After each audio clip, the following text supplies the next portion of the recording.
எபேசியர் 6ஆம் அதிகாரம் 10ஆம் வசனத்திலிருந்து வாசிங்களேன். கடைசியாக என் சகோதரரே, கர்த்தரிலும் அவருடைய சத்துவத்தின் வல்லமையிலும் பலப்படுங்கள். நீங்கள் பிசாசின் தந்திரங்களோடு எதிர்த்து நிற்க திராணி உள்ளவர்களாகும்படி தேவனுடைய சர்வாயுத வர்க்கத்தையும் தரித்துக் கொள்ளுங்கள்.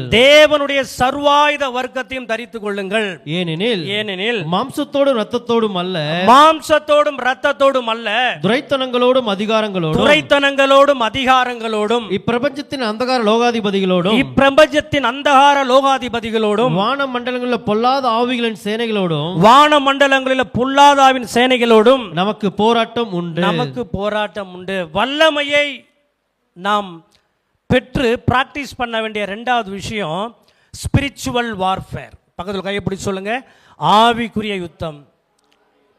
ஏன்னா நம்ம மக்கள் பொதுவாகவே நல்லா ஜெபம் பண்ணுவாங்க, நல்ல அபிஷேகத்தில் நிரப்புவாங்க, நிறைய உபவாசம் பண்ணுவாங்க, வல்லமையை பெறுவாங்க. அந்த வல்லமையை வச்சுக்கிட்டு என்ன பண்ணுறதுன்னு தெரியாது. லேலூயா. இப்போ இந்த அபிஷேகங்கிறது நம்ம உள்ளே வச்சுருக்கிற ஒரு பெரிய பொக்கிஷம் மாதிரி, ஒரு பெரிய புதையல் மாதிரி. பொக்கிஷத்தை ஒருத்தன் வச்சுக்கிட்டு வல்லமையை ஒருத்தன் வச்சுட்டு இப்போ இப்படி வச்சுப்போம், ஒரு பெரிய புதையலை ஒருத்தன் தான் கையில் வச்சுருக்கான். எடுத்துகிட்டு ரோட்டில் போகும்போது என்ன நடக்கும்?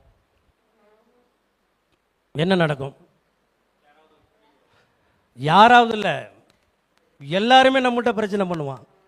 அப்படி தானேங்க? அபிஷேகம் பெற்ற எல்லாரோடும் பிசாசு போராடி கொண்டிருப்பான். பவுல் இந்த எபேசியர் நிருபத்துக்கு ஏகப்பட்ட விஷயங்கள் சொல்கிறாரு. 1ஆம் அதிகாரத்தில் ரட்சிக்கப்பட்டதை பற்றி சொல்கிறாரு, 2ஆம் அதிகாரத்தில் நம்ம எப்படி உயிர் தெழுந்தோன்னு சொல்கிறாரு, 3ஆம் அதிகாரம் 4ஆம் அதிகாரத்தில் ஊழியங்களை பற்றி பேசுகிறாரு, 5ஆம் அதிகாரத்தில் சபைக்கும் கிறிஸ்துவுக்கும் கணவனுக்கும் மனைவிக்குள்ள அன்பை பற்றி பேசுகிறாரு, 6ஆம் அதிகாரம் தொடக்கத்தில் பிள்ளைகள் பெற்றோருக்கு எப்படி கீழ்படின்னு பேசுகிறாரு, எஜமான்கள் எப்படி வேலைக்காரங்களுக்கு இறங்கணும்னு சொல்கிறாரு. இதெல்லாம் சொல்லி ஒரு கடிதத்தை முடிக்கும்போது சொல்கிறாரு, கடைசியாக என் சகோதரரே, கர்த்தரிலும் அவருடைய சத்துவத்தின் வல்லமையிலும் பலப்படுங்கள். ஏனெனில் நீங்கள் பிசாசின் தந்திரங்களோடு எதிர்த்து நிற்க திராணி உள்ளவர்கள் ஆகும்படிக்கு தேவனுடைய சர்வாயுத வர்க்கத்தை தரித்துக் கொள்ளுங்கள். ஏன்? துரைத்தனங்களோடும் அதிகாரங்களோடும் பிரபஞ்சத்தின் அந்தகார லோகாதிபதிகளோடும் வானமண்டலத்தில் இருக்கிற பொல்லாதாவின் சேனைகளோடும் நமக்கு என்ன உண்டு? போராட்டம்னு தமிழ் பைபிளில் இருக்குது, ஆனால் மூட மொழியில் அது மல்யுத்தம்னு இருக்கு. அபிஷேகம் பெற்றவங்களுக்கு தெரியும் பிசாசு உங்கள் வாழ்க்கையில் எப்படி போராடுவான்னு அவங்களுக்கு தெரியும். லேலூயா. வல்லமையை பெற்ற நாம் ரெண்டாவது விஷயம், ஒரு யுத்த காலத்தில் நம்ம நிற்கிறோங்கன்னு மறந்துடக்கூடாது. We are in the battlefield. கிறிஸ்தவ வாழ்க்கையே ஒரு யுத்த காலம் தான். நம்முடைய மார்க்கமே இரத்தத்தில் முளைத்த மார்க்கம் தான். நம்முடைய மார்க்கமே நெருக்கத்திலும் ஒடுக்கத்திலும் துன்பத்திலும் உருவானது தான். அல்லேலூயா. நான் அடிக்கடி சொல்கிறது உண்டு, Christianity is not a luxury boat but this is a life boat அப்படிங்குவேன். கிறிஸ்தவம் என்பது அது சொகுசு கப்பல் அல்ல. கிறிஸ்தவம் என்பது அது எல்லா வசதிகளையும் உடைய ஒரு சொகுசு கப்பல் அல்ல. கிறிஸ்தவம் என்பது துன்பப்பட்டவர்களை காப்பாற்றுகிற வாழ்க்கை கப்பல். அல்லேலூயா, அல்லேலூயா.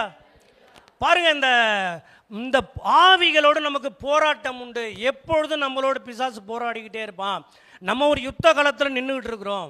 ஆமாவா? எத்தனை பேர் சொல்கிறீங்க நம்ம யுத்த காலத்தில் நிற்கிறோன்னு? சொல்லுங்க.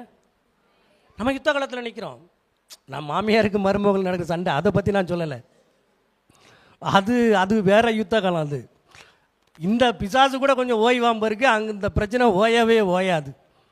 அல்லேலூயா. இப்போ பாருங்க, யுத்த காலம். நம்ம யுத்த காலத்தில் நின்றுட்டு இருக்கோங்க. அபிஷேகம் பெற்ற, வல்லமை பெற்ற, அழைப்பை பெற்ற ஒரு தேவனுடைய பிள்ளையோடு பிசாசு போராடிக்கிட்டே இருப்பான். ஸ்பிரிச்சுவல் வார்ஃபேரில் நம்ம இருந்துக்கிட்டே இருப்போம். இந்த உலகம் ஒரு யுத்த காலம். நல்லா புரிஞ்சுக்கங்க. Battle field. நமக்கு ஒரு எதிரி உண்டு. யாருங்க? நிறைய பேர் மனுஷனை சொல்கிற மாதிரி எனக்கு காதில் விழுது. யார்? பிசாசு தான் நம்ம எதிரி. மாம்சத்தோட ரத்தத்தோடும் அல்ல. இல்லையா, அவங்கள நான் மனுஷனாவே பார்க்கல, பிசாசாவே பார்க்குற அந்த நபர்னு சொல்லாதீங்க. நமக்கு போராட்டம் எதோடு தான் உண்டு?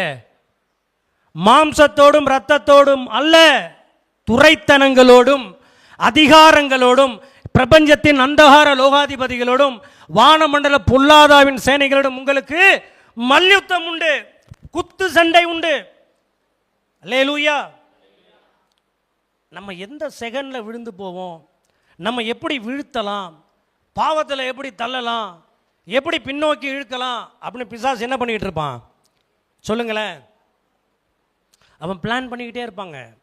இந்த வாழ்க்கை இயேசு சொன்னார், உலகத்திலே உங்களுக்கு உபத்திரவங்கள் உண்டு, திடன் கொள்ளுங்கள், நான் உலகத்தை ஜெயிக்கக்கூடிய ஒரு வாழ்க்கையை பிராக்டிஸ் பண்ணதாங்க வல்லமை நமக்கு தேவை. ஒரு அல்லேலூயா சொல்லுங்களேன். எதையெல்லாம் நம்ம ஜெயிக்கணும் அப்படின்னா, முதலாவது உலகம். சொல்லுங்க, எதுக்கு இந்த பரிசுத்த ஆவியானவரின் வல்லமை? உலகத்தை ஜெயிக்க. இரண்டாவது மாம்சத்தை ஜெயிக்க. மூன்றாவது பிசாசை ஜெயிக்க. எத்தனை பேர் ஆமா சொல்ல முடியும்? வல்லமையை நம்ம வாங்கி வச்சு தூங்குறதுக்காக அல்ல. அபிஷேக கூட்டம், வல்லமை முகாம், சீஷத்துவ முகாம், ஹீலிங் குருசைடு, மிராக்கிள் டெலிவரன்ஸ் குருசைடு, இப்படி பல வகையான வல்லமை கூட்டங்களை அட்டன் பண்ணுறோம். வல்லமையை வாங்கி வச்சுட்டு நம்ம என்ன செய்கிறோம்? தூங்கிட்டு இருக்கோம். நம்ம ஒரு வார்ஃபேரில் இருக்கோங்கிறத நம்ம மறந்து போயிடுறோம். அல்லேலூயா. அதனால அன்பானவர்களே, ஸ்பிரிச்சுவல் வார்ஃபேரில் நாம் வெற்றி பெற ஆண்டவர் நமக்கு வல்லமையை தந்திருக்கிறார். ஆமேன், ஆமேன். சொல்லுங்க, பக்கத்தில் கையை பிடிச்சி சொல்லுங்க, வல்லமையை பெற்றது, கையை பிடிச்சி சொல்லுங்க, வல்லமையை பெற்றது ஆவிக்குரிய யுத்தத்தில் வெற்றி பெற, உலகத்தை, மாம்சத்தை, பிசாசை ஜெயிக்க. ஆண்டவர் சொன்னார் வெளிப்படுத்தல் 21:7, ஜெயம் கொள்ளுகிறவன் எவனோ அவன் எல்லாவற்றையும் சுதந்தரித்துக் கொள்ளுவான், நான் அவனுக்கு தேவனாயிருப்பேன், அவன் எனக்கு குமாரனாயிருப்பான். கவனிங்க, கிறிஸ்தவ வாழ்க்கை வெற்றி பெறுகிற ஒரு வாழ்க்கை. கிறிஸ்தவ வாழ்க்கை வெற்றி பெற வேண்டிய வாழ்க்கை. ஒரு சீக்ரெட் நான் சொல்கிறேன் பாருங்களேன், ஒரே ஒரு சீக்ரெட். கொஞ்சம் நிமிர்ந்து பாருங்க, தெம்பா பாருங்க, எத்தனை மணிக்கு முடிப்பாரோ அப்படி இல்லை.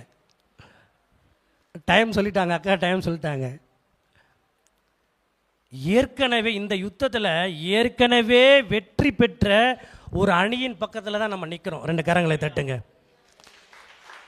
நிறைய பேருக்கு புரியல நான் நினைக்கிறேன்.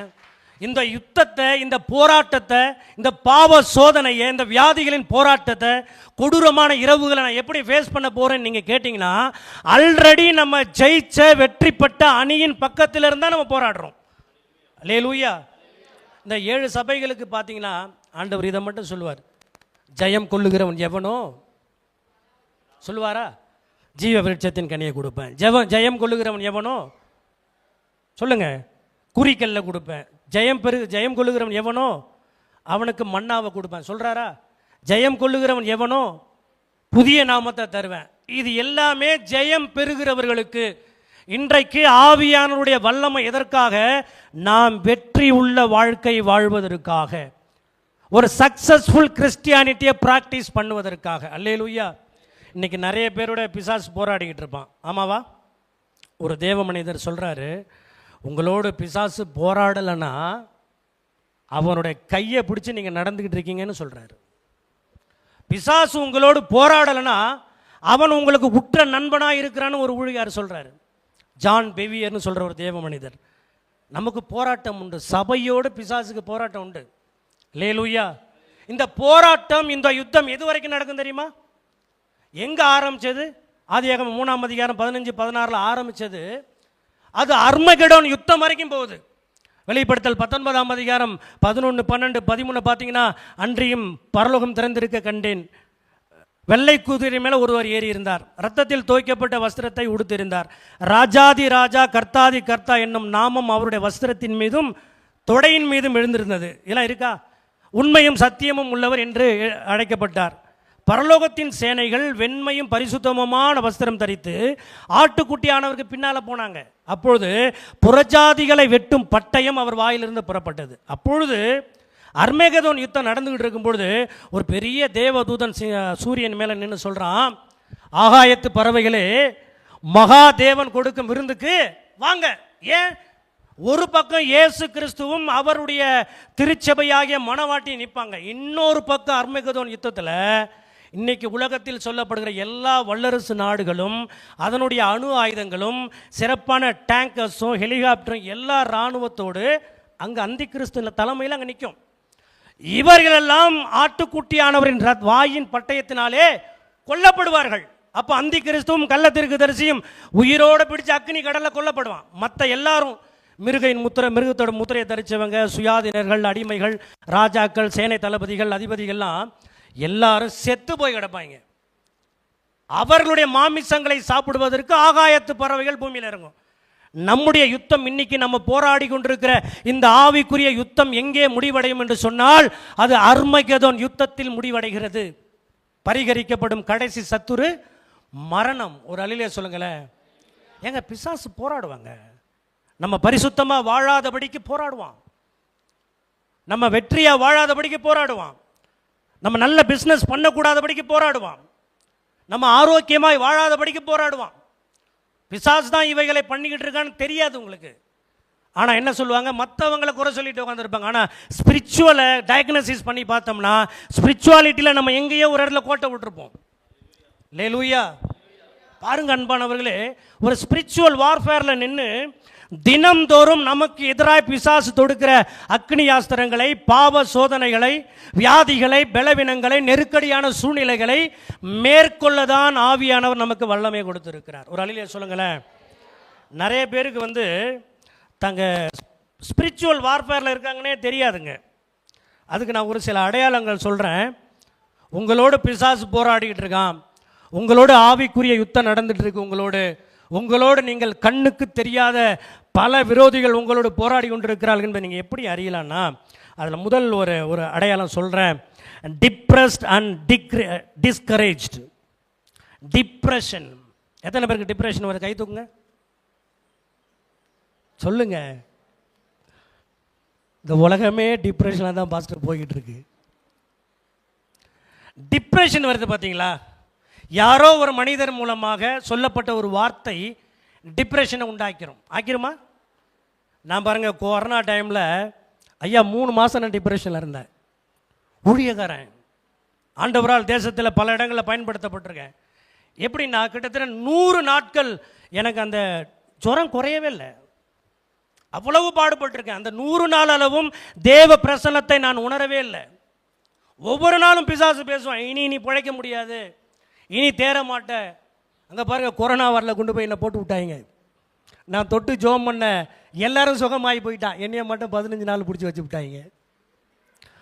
இதெல்லாம் வார்த்தையால் விவரிக்க முடியாத ஒன்று. பிசாசு அனுதினமும் போராடினான். 100 நாளுக்கு மேல் நான் டிப்ரெஷனில் இருந்தேன். டிப்ரெஷன் ஏன் தெரியுமா? பிசாசு நம்மை டிப்ரெஷன் ஆக்குறான். இது ஆவிக்குரிய யுத்தத்துடைய ஒரு அடையாளம். நல்லா உட்கார்ந்துருக்கும் போதே நம்ம டிஸ்கரேஜ் ஆகும். பார்த்தீங்களா? டிஸ்கரேஜ் என்ன சொல்றதுங்க? டிஸ்கரேஜ்னா டிஸ்கரேஜ் ஊக்கமின்மை. இன்னும் தமிழில் சொல்லுங்க. உற்சாகமின்மை, ஊக்கமின்மை, ஒரு டல்லான மாதிரி. இதெல்லாம் நமக்கு தெரியாது ஏன் வந்ததுன்னு. நம்ம ஏதோ நினச்சிட்டு இருப்போம். பிளட் ப்ரெஷரையும் பிளட் சுகரும் போய் செக் பண்ணிட்டு உட்காந்துருப்போம். ஆனால் நம்ம எதில் பயணிச்சுட்டு இருக்கோம்? நமக்கு விரோதமாக ஒரு ஆவிக்குரிய யுத்தம் நடந்துகிட்டு இருக்கு. அதை நம்ம வெற்றி பெறணும். அதுக்கு தாங்க ஆவியானவருடைய வல்லமை. ஒரு அல்லிலே சொல்லுங்களேன். ரெண்டாவது ஒரு அடையாளம் நான் உங்களுக்கு சொல்கிறேன். Nightmares and bad dreams. இரவு நேர சொப்பனங்கள், திகிலூட்டும் தரிசனங்கள். இது ஆவிக்குரிய யுத்தத்தில் நீங்கள் இருக்கிறீங்கிறதுக்கு ஒரு அடையாளம். இன்னும் ஓப்பனாக சொல்கிறேன் பாருங்க. நிறைய பேருக்கு சொப்பனத்தில் பாம்பு துரத்துதா? அதை ஏன் பாஸ்டர் கேட்குறீங்க? அது 10 வருஷமாக துரத்திக்கிட்டு தான் பாஸ்டர். உலகத்தை என்ன சொல்லுவான் தெரியுங்களா? பாம்பு கடிச்சா நல்லதுன்னுவான். கவனிச்சிருக்கீங்களா? பாம்பு கடிச்சா எப்படிப்பா நல்லது? பாம்பு துரத்தும், நாய் துரத்தும், காளை மாடுகள் துரத்தும். அந்த சின்ன சின்ன ஊரும் பிராணிகள், இந்த பொட்டுப்பூச்சி, வித்தியாசமான அது அருவருப்பான ஜீவன்கள், அதெல்லாம் உடலில் ஊறுற மாதிரி இருக்கும். திகிலூட்டும் சொப்பனம், திகிலூட்டும் தரிசனம். இது எல்லாமே எதை காட்டுதுன்னா, நீங்க யுத்த காலத்தில் நின்று கொண்டிருக்கிறீங்க, உங்களுக்கு விரோதமாக ஒரு சேனை செயல்பட்டு கொண்டிருக்கு அப்படின்னு காட்டுது. நம்ம என்ன செய்கிறோம் சொல்லுங்க? அதை பார்த்துட்டு அப்படியே விட்டுருவோம். நம்ம ஒரு யுத்த காலத்தில் நின்று கொண்டிருக்கிறோம்.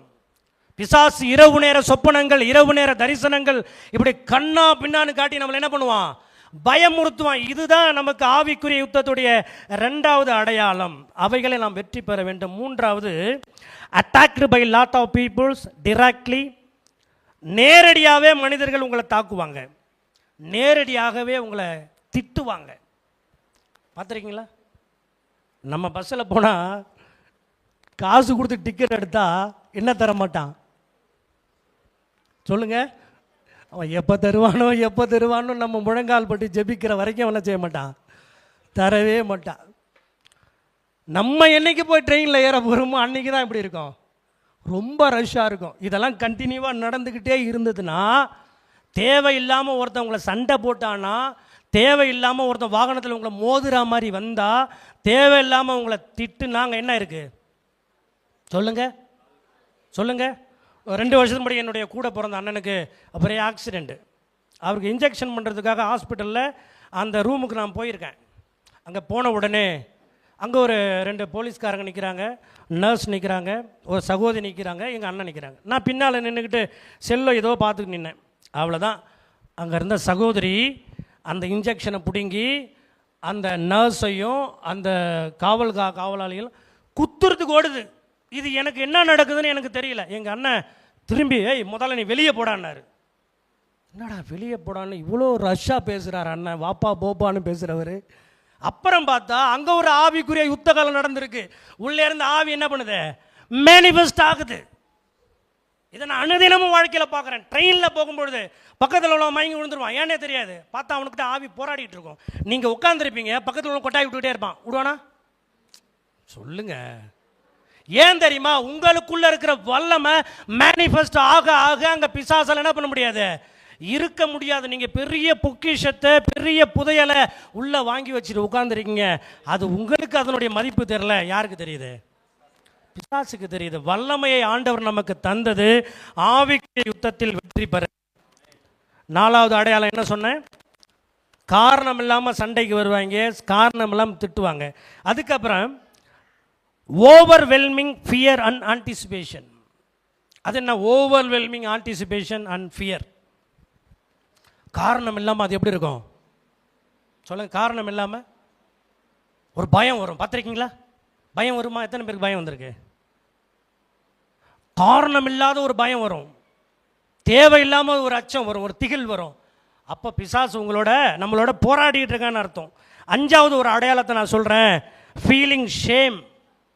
ரொம்ப அவமானப்பட்டதாக எண்ணும் போது, அவமானங்களை சந்திக்கும் பொழுது, ஒரு கில்ட்டி கன்சைன்ஸுக்குள்ளே போகும் பொழுது. அது என்ன கில்ட்டி கான்சைன்ஸ்? குற்ற மனசாட்சி. கரெக்டுங்களா? ஒரு குற்ற மனசாட்சியை உண்டு பண்ணும் பொழுது, ஒரு முறை மார்ட்டின் லூத்தர், நான் முடிக்க போகிறேன், மார்ட்டின் லூத்தர் அவருக்கு அந்த புனித வெள்ளி அன்னைக்கு பிரசங்கம் பண்ணுறதுக்கு என் தேவனே ஏன் என்னை கைவிட்டீருங்கிற ஒரு தலைப்பு கொடுத்தாங்களாம்.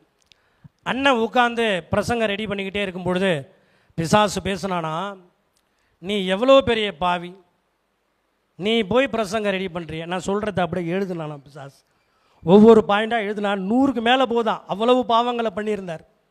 இவ்வளவு குற்றங்களை, இவ்வளவு பாவங்களை பண்ணிட்டு நீ எங்கே வந்திருக்க சொல்லுங்க? பிரசங்கம் பண்ண போறியா? அப்போ தான் ஆவியானோட சத்தம் கேட்டுச்சான், ஆண்டோட சத்தம் கேட்டுச்சான், நீ பாவம் பண்ணது உண்மை, பக்கத்தில் என்ன வச்சுருக்க, இங்க் இருக்கு, அதை எடுத்து மேலே ஊத்திரு, இப்போ கண்டுபிடி நீ செஞ்ச பாவம்லாம். பாவம் செய்தது உண்மை, குற்றம் செய்தது உண்மை, மாம்சத்துக்கு முக்கியத்துவம் கொடுத்தது உண்மை, மாயையான காரியங்களை பின்பற்றினது உண்மை, அவைகளும் உண்மைதான். நான் உனக்காக ரத்தம் சிந்தி உன்னை கழுவினதும் உண்மைதான். 2 கரங்களை தட்டுங்க. தேவையில்லாத வருகிற குற்ற உணர்வு, தேவையில்லாத வருகிற பயங்கள், நிறைய பாயிண்ட்ஸ் என்கிட்ட இருக்கு. ஆனால் இது போதும்னு நினைக்கிறேன். இவைகள் நமக்கு நேரிட்டால் நம்ம எங்கே நிற்கிறோம்? சத்தமாக சொல்லுங்க.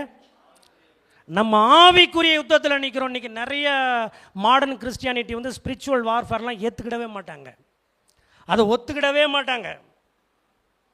ஏன் அப்படின்னா, அப்படின்னு ஒன்று கிடையவே கிடையாது அப்படின்றாங்க. ஒன்று கவனிங்க, எகிப்து தேசத்தில் நம்முடைய முற்பிதாக்கள் அடிமையாக இருக்கும் பொழுது யார் அவங்கள விடுவிச்சா? யார் அவங்கள விடுவிச்சா? யார்?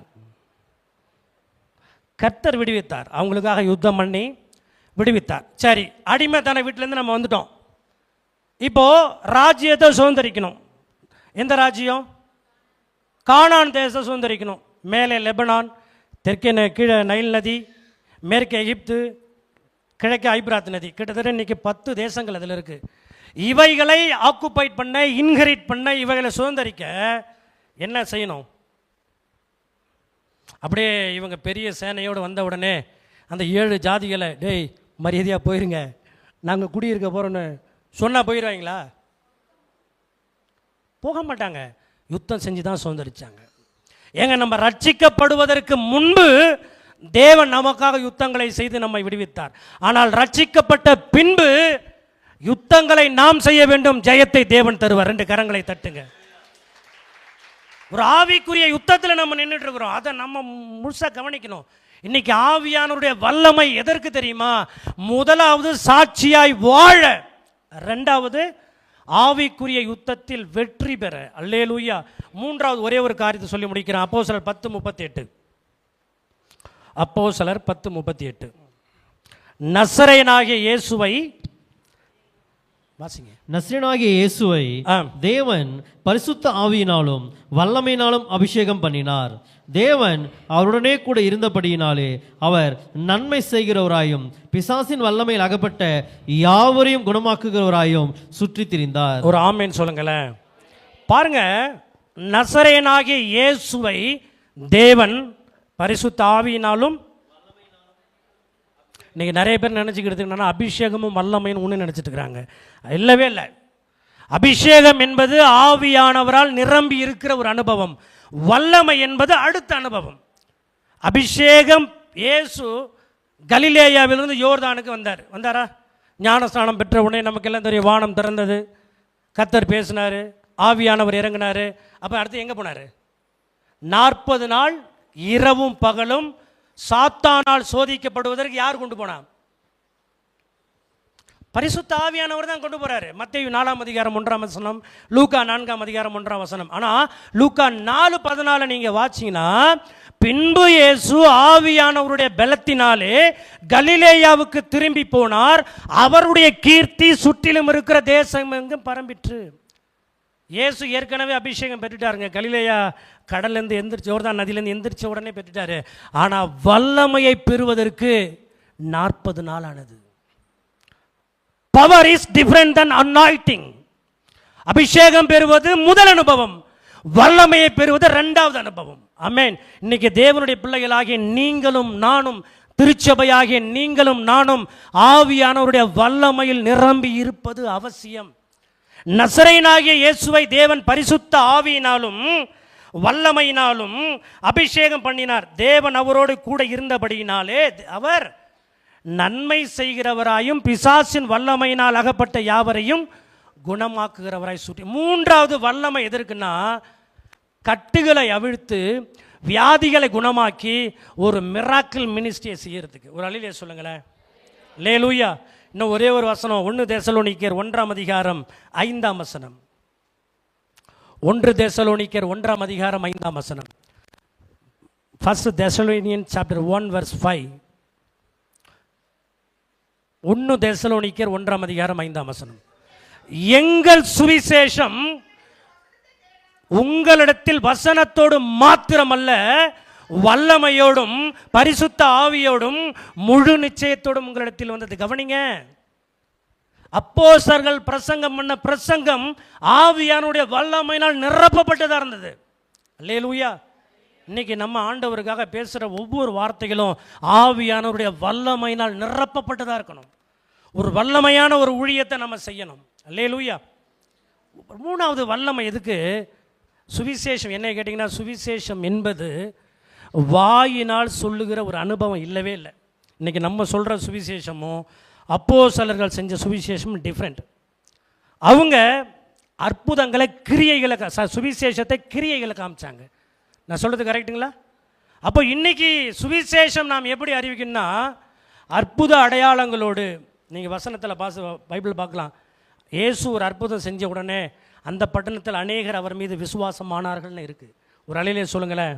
இன்றைக்கி ஜெபம் பண்ணுவோமா? அப்படியே இருக்கிற இடத்துல எழும்பி நின்று ஒரு 3 நிமிடம் மட்டும், ஆண்டவரே, நாங்கள் இந்நாள் வரைக்கும் பெற்றிருந்த ஒரு வல்லமை அல்ல, இன்னைக்கு எங்களுக்கு ஒரு புதிய வல்லமை வேணும்ப்பா. கேளுங்களேன், கைகளை உயர்த்தி பரிசுத்த ஆவி உங்களிடத்தில் வரும்பொழுது நீங்கள் பலன் அடைந்து சாட்சிகளாய் வாழ்வீர்கள். நல்லா கையை உயர்த்தி சோத்திரம் பண்ணுங்க. நல்ல கையை உயர்த்தி சோத்திரம் பண்ணுங்க. நல்ல கைகளை உயர்த்தி சோத்திரம் பண்ணுங்க. இன்னும் சத்தம் உயர்த்தி, இன்னும் சத்தம் உயர்த்தி, இன்னும் சத்தம் உயர்த்தி, நல்ல சத்தம் உயர்த்தி கேளுங்க. அப்பா, ஆவிக்குரிய யுத்தத்தில் வெற்றி பெற எங்களுக்கு வல்லமை வேணும் ஆண்டவரே. அப்பா, ஆவிக்குரிய யுத்தத்தில் வெற்றி பெற எங்களுக்கு வல்லமை வேணும் ஆண்டவரே. இந்த வல்லமை எங்களுக்கு போதாத ஆண்டவரே. கேளுங்க, இந்த வல்லமை போதாத ஆண்டவரே. 120 பேரோடு கூட பேதுரு அந்த வல்லமையை பெற்றாரு. அதனாலதான் வெறும் 3 நிமிஷம் பிரசங்கம், வெறும் 3 நிமிஷம் பிரசங்கத்தில் 3000 பேர் ரட்சிக்கப்பட்டதுக்கு காரணம் என்ன?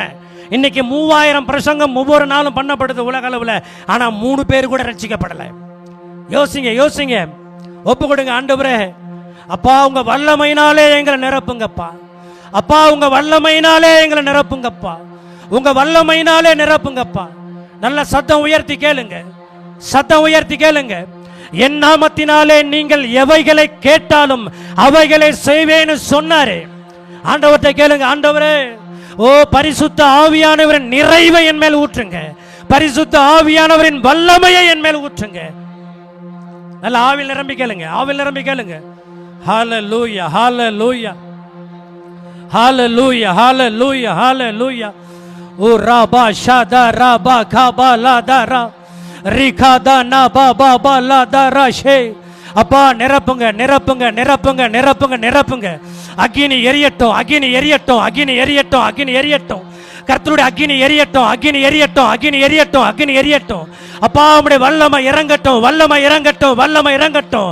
ஓ பாத்திரங்கள் நிரம்பி வழிய, பாத்திரங்கள் நிரம்பி வழிய ஆவியானவரே உம்முடைய வல்லமை ஊற்றப்படுவதாக. நேம் ஆஃப் ஜீசஸ், இயேசு கிறிஸ்துவின் நாமத்தில் ஆவியானுடைய வல்லமை நிரப்பட்டும், ஆவியானுடைய அபிஷேகம் இறங்கட்டும்.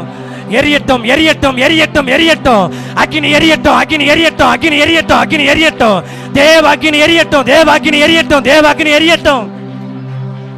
விடாம விடாம விடாம விடாம. இன்னும் 2 நிமிஷம், இன்னும் 2 நிமிஷம். ஒரு புதிய அபிஷேகத்தை கர்த்தர் உன்மேல் ஊற்றுகிறார். ஒரு புதிய வல்லமையை கர்த்தர் உன்மேல் ஊற்றுகிறார். எழும்பு, எழும்பு சீயோனே, உன் வல்லமையை தரித்துக்கொள், உன் வல்லமையை தரித்துக்கொள். எழும்பு, எழும்பு சீயோனே. ராஷா பா பா பா பா பா. ஓ உன் கொம்புகளை இரும்பும், உன் குளம்புகளை வெண்கலமும் ஆக்குவேன்னு சொன்னாரு. விரல்களை யுத்தத்துக்கு பழவிக்கு விக்கிற ஆண்டவர் தம்முடைய வல்லமையினால நிரப்புகிறார், தம்முடைய வல்லமையினால நிரப்புகிறார், தம்முடைய வல்லமையினால் நிரப்புகிறார். அநேக நிற்க முடியாதபடி ஓ தேவ வல்லமை நிரப்பி கொண்டிருக்கிறது. ஒரு புதிய அனுபவத்திற்குள்ள போங்க, நீச்சல் ஆழத்திற்குள்ள போங்க, நீச்சல் ஆழம். ஆண்டவரே நீச்சல் ஆழத்துக்குள்ள கொண்டு போங்க.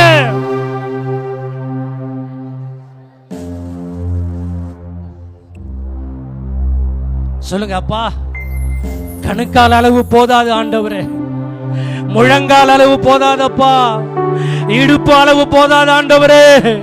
நாங்கள் நீந்தி நீந்து மகிழ, மிதந்து மிதந்து மகிழ ஆவியானவரே நீச்சலாழம் கொண்டு போங்க, ஆவியானவரே நீச்சலாழம் கொண்டு போங்க, ஆவியானவரே நீச்சலாழம் கொண்டு போங்க. உம்முடைய பிள்ளைகள் உம்முடைய வல்லமையினாலே ஆவியானவரே முத்திரீங்க. உமக்கு சாட்சியாய் வாழ கிருபை தாங்க.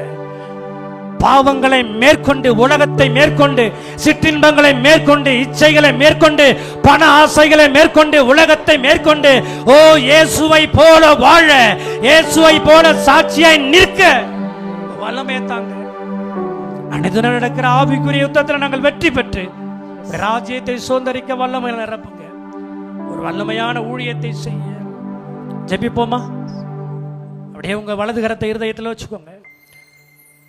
அன்பின் பிதாவே, இந்த அற்புதமான காலை வேளையில் தேவனே தொடர்ந்து வார்த்தையில் இருக்கிற வல்லமை வெளிப்படட்டும், உம்முடைய வார்த்தையில் இருக்கிற அபிஷேகம் புறப்படட்டும், உம்முடைய வார்த்தை ரேமாவாய் மாறட்டும், உம்முடைய வார்த்தையில் இருக்கிற வல்லமை ஒவ்வொருவரும் நிரப்பட்டும். அப்பா, மாறியும் உறைந்த மழையும் வானத்திலிருந்து இறங்கி அவ்விடத்துக்கு திரும்பாமல் பூமியை நனைத்து அதில் முளை கிளம்பி விடையும்படி செய்து விதைக்கிறவனுக்கு விதையையும் புசைக்கிறவனுக்கு ஆகாரத்தையும் கொடுக்கிறது எப்படியோ அப்படியே என் வாயிலிருந்து புறப்படும் வசனமும் இருக்கும். அது என்னிடத்தில் வெறுமையாய் திரும்பாமல் நான் அனுப்பிய காரியம் வாய்க்கும்படி செய்யும் என்று சொன்னவர் வார்த்தையினாலே நம்மளை பலப்படுத்தி இருக்கிறார். தொடர்ந்து ஆண்டவரே ஆராதனையில் கலந்து கொண்ட எல்லாரையும் நிறைவாய் ஆசீர்வதியும். பலவீனங்களை நீக்கும், கட்டுகளை நீக்கும், போராட்டங்களை நீக்கும். தொடர்ந்து திருச்சபையில ஆத்துமாக்களின் பெருக்கத்தை தந்து ஆசீர்வதியும். அருமையான சபை போதகருக்காக, குடும்பத்துக்காக, தரிசனங்களுக்காக செபிக்கிறோம். எல்லாவற்றின் மீது ஆசீர்வாதம் காணப்படட்டும். இயேசு கிறிஸ்துவின் நல்ல நாமத்தில் பிதாவே. ஹல்லேலூயா, ஹல்லேலூயா. நம்ம தொடர்ந்து யுத்தங்களை குறித்து தியானித்து கொண்டு இருக்கிறோம் அப்படின்றது பிரதருக்கு தெரியாது. ஆமென், ஹல்லேலூயா. நாங்கள் தொடர்ந்து ஜனவரி மாதத்திலிருந்து யுத்தங்களை குறித்து தியானித்து கொண்டு இருக்கிறோம். இன்றைக்கு அவர் எடுத்த டாப்பிக்கை வரப்போகிற நாட்களில் தியானிக்க இருந்தோம்.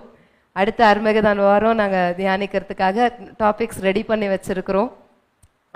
ஆகவே ஆவியானவர் நம்முடைய சபைக்கு என்ன பேசணும்னு விரும்பினாரோ அதை இன்றைக்கு பேசி இருக்கிறார். எத்தனை பேர் ஆமென் சொல்றீங்க? ஹல்லேலூயா, ஹல்லேலூயா. எத்தனை பேருக்கு ஒரு தெளிவு வந்திருக்கு?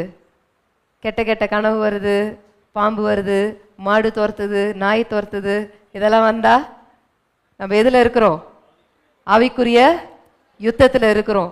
பஸ்ல போவோம், வண்டியில போயின்னு இருப்போம், சம்பந்தமே இல்லாம ஒருத்தர் சண்டை போடுவாங்க. எதுக்கு சண்டை போடுறாங்கன்னே தெரியாது. அப்போ எனக்குள்ள இருக்கிற பொக்கிஷமாகிய பரிசுத்த ஆவியானுடைய வல்லமை அது என்னன்னு எதிராளி அறிந்திருக்கிறான். ஆமென். ஆகவே உட்காந்து நான் ஒண்ணுமே பண்ணல, அவங்க எதுக்கு என்கிட்ட சண்டைக்கு வராங்கன்னே தெரிலன்னு சொல்லி உட்காந்து அழுதுன்னு இருக்கக்கூடாது. ஆமென். எனக்குள்ள நான் ஒரு இடத்துக்கு போயிருந்தேன், ஒரு கெட் டுகெதர்ல. சம்பந்தமே இல்லாம என்கிட்ட சண்டை போட்டுட்டே இருந்தாங்க. என்கிட்ட மட்டும் சண்டை போடுறாங்க, மற்றவங்க எல்லாருக்கிட்டையும் நல்லா பேசுறாங்க. நான் யோசிச்சேன், என்னடா நடக்குது இங்க அப்படின்னு சொல்லி. அப்போ எனக்கு ஆவியானவர் தெளிவா சொன்னார், உனக்கு இருக்கிற பரிசுத்த ஆவியானவரை அவங்களுக்குள்ள இருக்கிற அந்த பிசாசன் கிரியைகள் எதிர்க்குது, கண்டுக்காத. மாம்சத்தோட ரத்தத்தோட உனக்கு போராட்டம் இல்லை, விட்டுரு. அந்நிய பாஷையில பேசிட்டே இரு, அவங்களுக்காக ஜெபிச்சுட்டே இரு, ஒரு நாள் அவங்க ரட்சிக்கப்படணும். யார் என் கூட சண்டை போட்டாங்களோ அவங்களே ஒரு 4 பேரை பிரேயருக்கு கூட்டின்னு மாட்டாங்க, அவங்களுக்கே தெரியாம. ஹல்லேலூயா. அப்போ நமக்கு யுத்தங்கள் இருக்கிறது. தேவ வல்லமையினாலே நம்ம யுத்தங்களை மேற்கொள்ளுவோம். ஆமென். கர்த்தர் உங்களை ஆசீர்வதிப்பார். இன்றைக்கும் தேவ செய்தியை கொடுத்த பிரதருக்காக நான் நன்றியை தெரிவித்துக் கொள்கிறேன். கர்த்தர் உங்களையும் உங்கள் ஊழியங்களையும் குடும்பத்தையும் ஆசீர்வதிப்பாராக. இந்த நாளிலே அவரை நம்முடைய மத்தியிலே நமக்கு அறிமுகப்படுத்தின ஜான் ஜோசப் அண்ணனுக்கும் நான் நன்றியை தெரிவித்துக் கொள்கிறேன்.